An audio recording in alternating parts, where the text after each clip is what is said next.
ان کے اوپر فلمیں بنی ہوئی ہیں, ان کی ویڈیوز بنی ہوئی ہیں.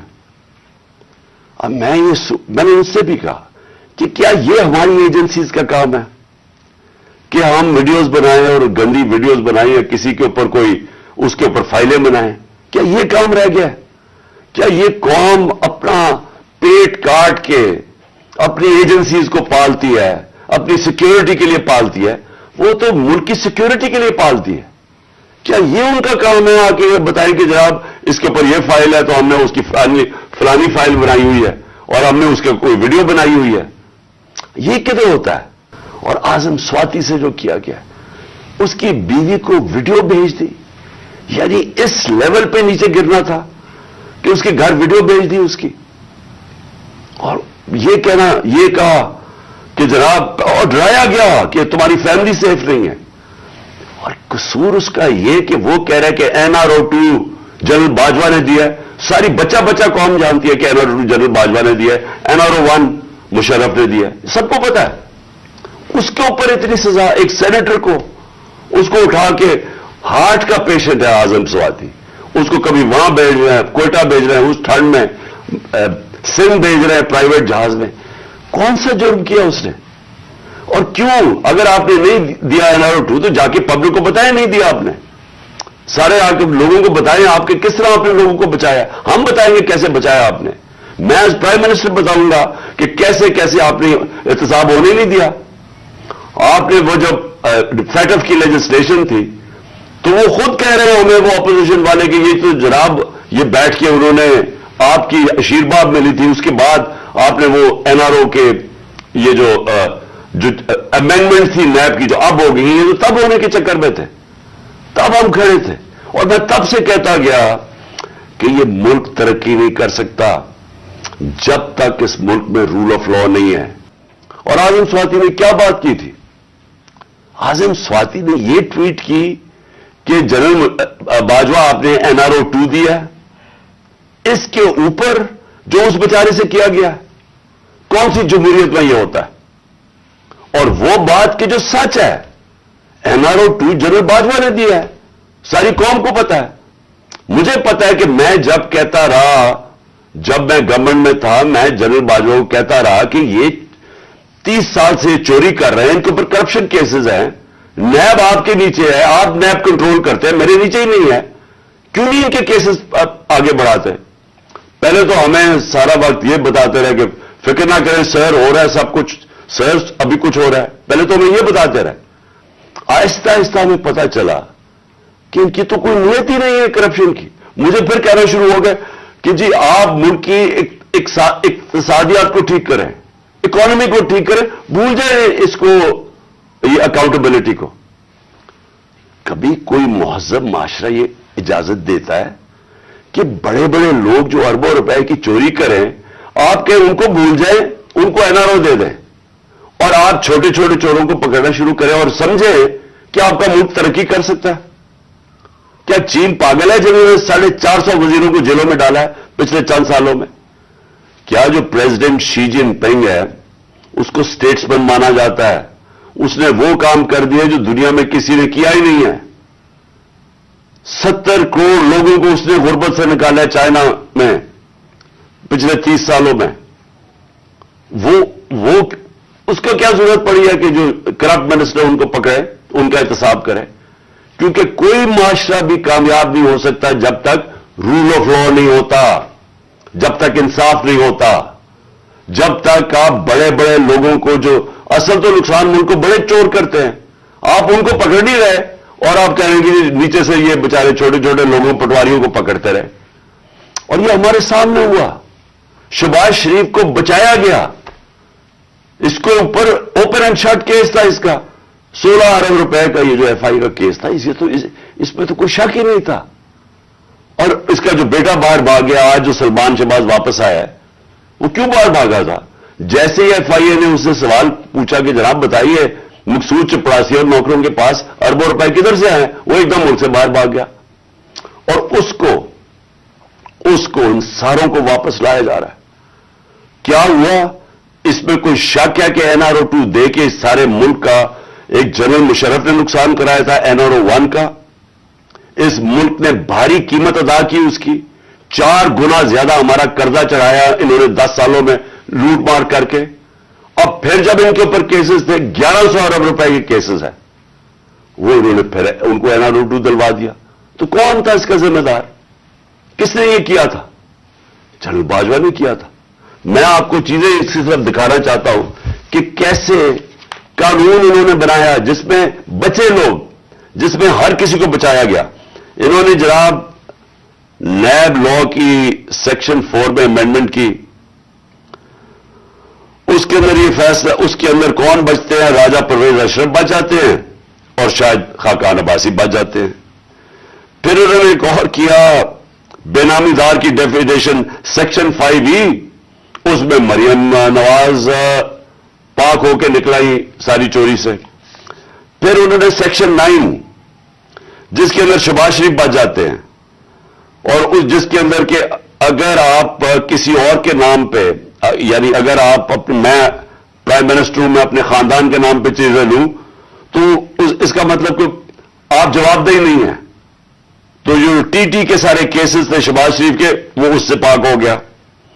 پھر سیکشن 14 کہ آپ کو بتانا پڑتا ہے کہ اگر میرے پاس کوئی باہر ایسٹس ہو, یعنی انگلینڈ میں میری جگہ ہو یا کوئی باہر ہو, امریکہ میں ہو, تو اگر یہ پتہ ثابت ہو جائے کہ یہ میری جگہ ہے تو مجھے بتانا پڑتا ہے کہ یہ میرے کدھر سے پیسہ آیا اس کو خریدنے کے لیے.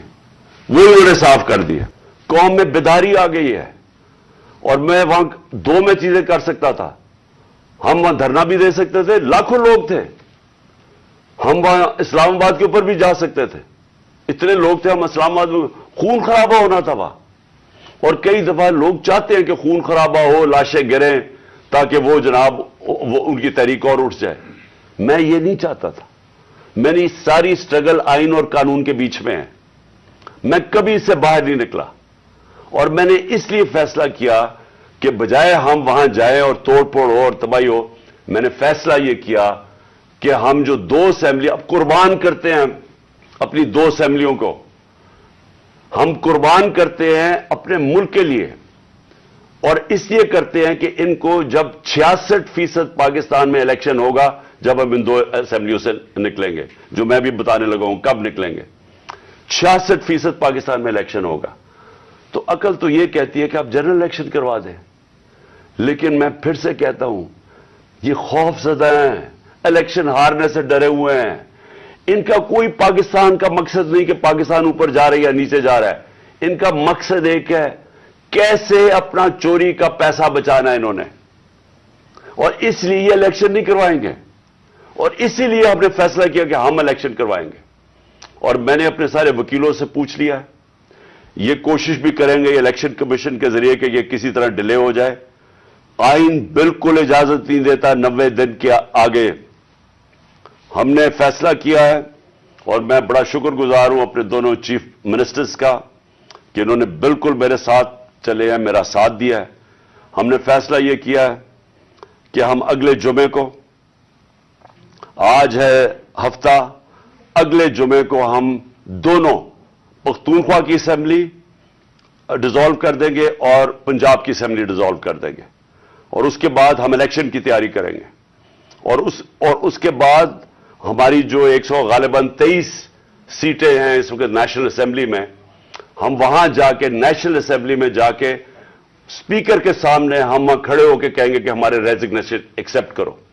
یہ ڈرامے نہ کرو کہ چن کے 8 جو انہوں نے پہلے ہمارے ساتھ کیا تھا, انہوں نے بجائے ہمارے باقی ریزگنیشن ایکسپٹ کرنے کے, انہوں نے 8 سیٹیں چنی. یہ جو بڑا کرپٹ یعنی مورلی کرپٹ الیکشن کمیشن ہے, اس نے نواز شریف کے ساتھ بیٹھ کے 8 سیٹیں چنی جو ہماری سب سے کمزور سیٹیں تھیں, جن میں بڑی کم مارجن سے ہم جیتے تھے, اور جدھر PDM کا ووٹ دگنا تھا ہمارے سے اس الیکشن کے اندر. اب یہ عوام دیکھیں کدھر, آج ایک باشعور عوام ہے, بیداری آئی ہوئی ہے ہماری قوم میں. پتہ ہوتے ہوئے کہ میں نے اسمبلی میں نہیں, میں 8 سیٹوں پہ لڑا, پتہ ہوتے ہوئے کہ میں نے اسمبلی میں نہیں جانا, اس کے باوجود میری قوم نے مجھے سارے 8 کی 8 سیٹوں پہ جتایا, 7 سیٹوں پہ جتایا. اور ایک جو کراچی کے اندر سیٹ تھی, ذرا وہاں دیکھ لے وہ الیکشن کمیشن کو وہ دھاندلی نہیں نظر آئے گی جس طرح انہوں نے پوری اسٹیٹ مشینری استعمال کی اور ووٹ باہر پھینک دیا، اور جو ہر بار استعمال کرتا ہے. تو ہم نے یہ فیصلہ کر لیا.